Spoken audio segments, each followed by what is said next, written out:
Hi friends, welcome to Jayasuja's kitchen. இன்றைக்கி நம்ம பார்க்க போகிறது என்னென்னா பனானா மில்க் ஷேக். அதை நம்ம வீட்டிலே எப்படி டேஸ்டியாக பண்ணலான்றது பார்க்கலாம். இதுக்கு தேவையான பொருள் என்னென்னா 2 வாழைப்பழம் கற்பூரவள்ளி வாழைப்பழம் எடுத்திருக்கேன். உங்களுக்கு எந்த வாழைப்பழம் இருக்கோ அதை நீங்கள் எடுத்துக்கோங்க. 1 கப்பு காசின பாலை நான் ஃப்ரிட்ஜில் வச்சு நல்லா கூலாக எடுத்திருக்கேன். இது கூட நான் ஒரு 7-8 முந்திரி எடுத்திருக்கேன், ஒரு 4 பாதாம் எடுத்திருக்கேன். டேட்ஸ் இருந்தால் கூட நீங்கள் எடுத்துக்கலாம்.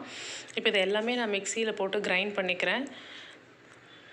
இது அவ்வளோ டேஸ்டியாக இருக்கும். நீங்கள் வீட்டில் குழந்தைங்களுக்கு இந்த சம்மர் டைமில் நல்லா சில் பண்ணிவிட்டு கொடுக்கலாம். இதுக்கு கூட நான் ஒரு 3 ஸ்பூன் சர்க்கரை எடுத்துக்கிறேன். சப்போஸ் உங்களுக்கு சர்க்கரை வேண்டாம்னு நினச்சிங்கன்னா நீங்கள் நாட்டு சர்க்கரை இல்லை தேன் அது எது வேணாலும் நீங்கள் ஆட் பண்ணிக்கலாம். இப்போ பார்த்தீங்கன்னா டேஸ்டியான பனானா மில்க் ஷேக் ரெடி ஆகிடுச்சு. இப்போ சில குழந்தைங்க பனானா சாப்பிட விரும்ப மாட்டாங்க. இப்போ என் பொண்ணே அப்படி சாப்பிட மாட்டா. அதனால தான் நான் அவளுக்காக இந்த மாதிரி மில்க் ஷேக்ஸ் மாதிரி பண்ணி கொடுத்துருவேன். நீங்களும் வீட்டில் இதை ட்ரை பண்ணி பாருங்கள். பிடிச்சிருந்தால் லைக் பண்ணுங்கள், ஷேர் பண்ணுங்கள், சப்ஸ்கிரைப் பண்ணுங்கள். தேங்க்யூ.